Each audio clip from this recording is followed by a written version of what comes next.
What is up everyone, and welcome to Monday's video. Today we're gonna do an update to my ultimate desk setup project, and it's very important that I get this project finished before the Hackintosh is built. As you guys may have noticed, the Hackintosh is coming along nicely.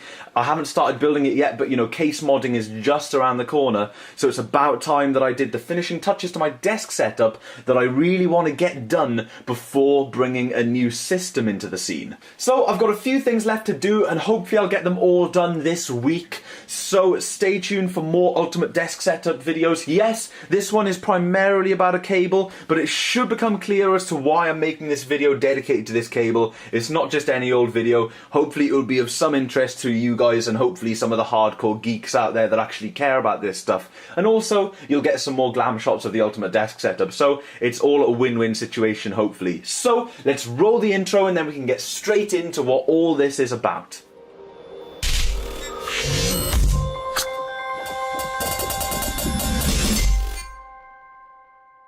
So as you guys know, I've upgraded to a triple monitor setup, and while I can never go back, there are some downsides. Downside number one is it takes up quite a lot of space, and because of the larger expanse of space that it takes up, you often have to have longer cables than you'd have before. Cable runs become longer because, of course, your system's bound to be far away from at least one or two of the monitors at any given time, so purchasing longer cables or cable extensions is absolutely necessary. And of course, as you guys know, I've been using for the longest time now the original Apple iSight. Well, I say original, it's the only one they made. The FireWire Apple iSight, which to this day is still quite a nice quality standard definition webcam. Now, in this day and age, you would never in a million years get a company releasing a webcam that used FireWire. But when the Apple iSight was released, that was the norm, and every computer that they shipped had FireWire. Of course, that's totally different now. Apple have pretty much abandoned FireWire on all of their systems in favour for Thunderbolt and USB 3.0, and yes, there are several advantages to these newer interfaces, but I still have massive respect for FireWire, and a lot of people call FireWire dead just because Apple have taken them off their machines. Well, that is not the case. A simple Google search will show you guys exactly what FireWire is still used for in some of the professional industries today. So even though FireWire external hard drives are getting much harder to find, and FireWire webcams are a thing of probably a decade ago, over a decade ago, and it's never going to happen these days, I'm still using an iSight, and I still need to plug my iSight in. As you guys know, my Mac Pro is miles away from my center monitor, and even though the cable length is generous, the iSight was also made with laptops and iMacs in mind, so the cable length isn't really brilliant. It's always done me fine, but you know, I always wanted it a bit longer.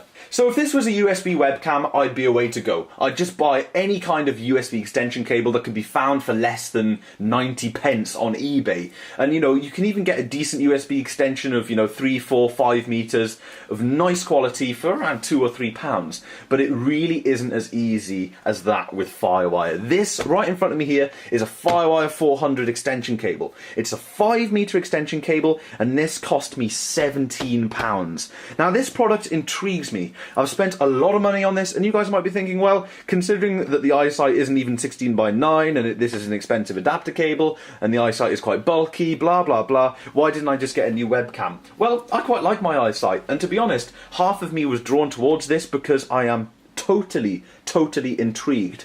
Now, USB extension cables are available in lengths of up to like 20-30 meters, and you can actually buy these. I've got one 10-meter USB extension cable. You can buy them, plug them in, and for the most part they work fairly well, even though USB is only recommended length up to 5 meters between two devices. FireWire, on the other hand, is totally different. Even though USB has a recommended specification, there's no max length specification, whereas FireWire has a 4.5 meter maximum cable length specification. This is 5 meters right out of the box. I know it's going to work because a max specification doesn't simply mean that as soon as you get to 4.6 meters it's not going to work, but I'm hoping there aren't many drawbacks. Now, before we carry on talking about nerdy, geeky stuff with cables and whatnot, let's just get this out of the packet because I want to show you guys one thing straight away, and that is definitely coming true just by looking at it. This cable is definitely not small by any means. 5 meters is a much longer extension than I needed, but this was the only one that I could find. They are very hard to find. Now, I'm grateful that the packaging and stuff is nice and the cable feels nice quality because I paid a lot of money for this.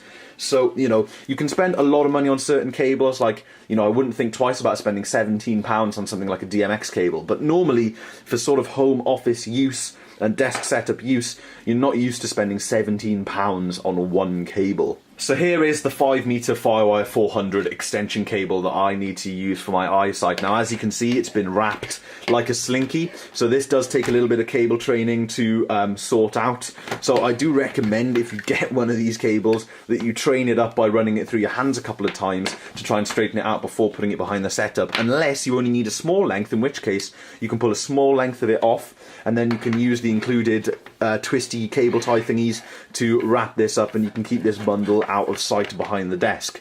But one thing you may notice compared to a USB extension cable, guys, is it's very bulky. Not only is the end connector very bulky, the cable itself is very thick and rigid. Now, FireWire cables in general are like this. You tend to find that FireWire cables included with things like hard drives and whatnot are a little bit thinner, but they are much, much shorter. Now, to give you an idea for the kind of power that's carried through a cable like this, we're talking 30 volts at around 1.5 amps. Yes, that is max current and max voltage, but still, that's quite a lot of power. If you compare it to something like USB, you're talking around 5 volts DC at 0.9 amps max. Well, unless you're charging devices, and then you'll go up to about 5 amps, but still, that is a massive difference. So of course, the cable has to be quite a bit thicker to carry that power. So in case you guys are totally bored of me ranting about FireWire, I do have a couple more points, but I'll make them at the end. Let's just go and plug in this cable and see if it works out with my eyesight. I know it's going to work, but it may not, so let's try it out. So, as you guys can hopefully see, I am talking to you through my eyesight. You can see my monitor around the edge,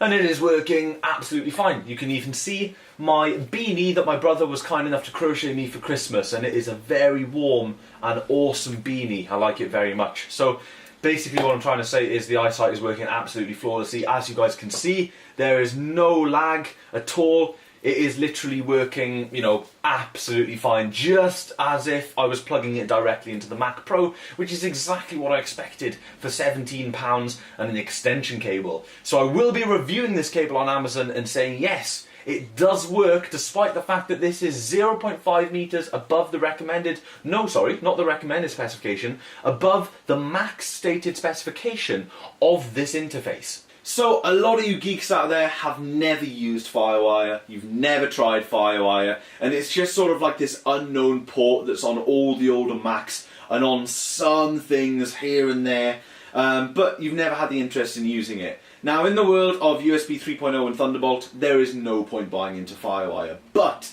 as you guys know, I'm quite traditional and I'm quite nostalgic, and I still very much enjoy FireWire. I think it's a great interface, and a simple Google search will reveal that FireWire is not dead. Just because Apple are not including them on their current Macs, and they won't be including them on their future Macs either, probably. Just because they're not including FireWire ports does not mean it's dead. There are several professional applications that still use FireWire because every interface out there at the moment has its place. SCSI died because there was no place for it, but there is still a place for FireWire for certain applications. That doesn't mean that I'd prefer to use FireWire over USB 3.0. If I was choosing a hard drive these days, then I'd definitely go for a USB 3.0 drive over a FireWire drive for multiple reasons, including this whole extension debacle. As you guys can see, it totally works, but it is definitely not the most elegant solution in terms of cable mess. So this has been a really cool little video to make, guys. It's one tiny step closer to getting my ultimate desk setup project working flawlessly. I've just got power management left to do and a couple of tidying up things to do on the shelves below the desk, and then we are done. I have the remainder of the stuff needed for the ultimate desk setup in the post. It will be coming to me very soon, including some new surge protectors and stuff like that, so that I can get rid of my old horrible white yellowed extension leads from under my desk and hopefully tidy up the cables a lot better. So this has been a really quick look at extending FireWire and talking about FireWire in general. It's something that I've never done before, so I thought I'd share it with you guys. I know it wasn't the most interesting thing in the world, but stay tuned for the rest of the videos this week, which will hopefully be a lot more interesting. And as you guys can hopefully tell, my desk setup is still going very, very well. I'm absolutely loving it. So, huge thank you for watching, everyone, and of course, I will see you in the next video. So as you guys can probably tell, the ultimate desk setup project is indeed coming to a close. I'd like to say a massive thank you to everyone who's followed me through this project. I know we started it in 2014, but we are continuing in 2015 and it is going really well, so huge thank you for the great feedback.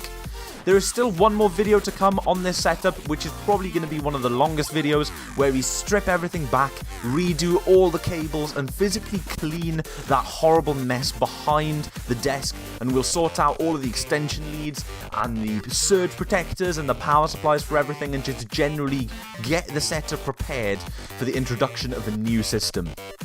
Talking of a new system, the Hackintosh project will be the next project. If you guys have not been following what's happening on my channel, the Hackintosh is really going to start ramping up very soon. Just around the corner, we will be nearly ready to mod the Quicksilver case to incorporate the PC components that I'm going to use in my Hackintosh, so I'm very excited to do so. Before we pull all of this off, guys, I'd like to say a massive thank you to everyone for your support, as I've said a million times, and of course, I will see you in tomorrow's video.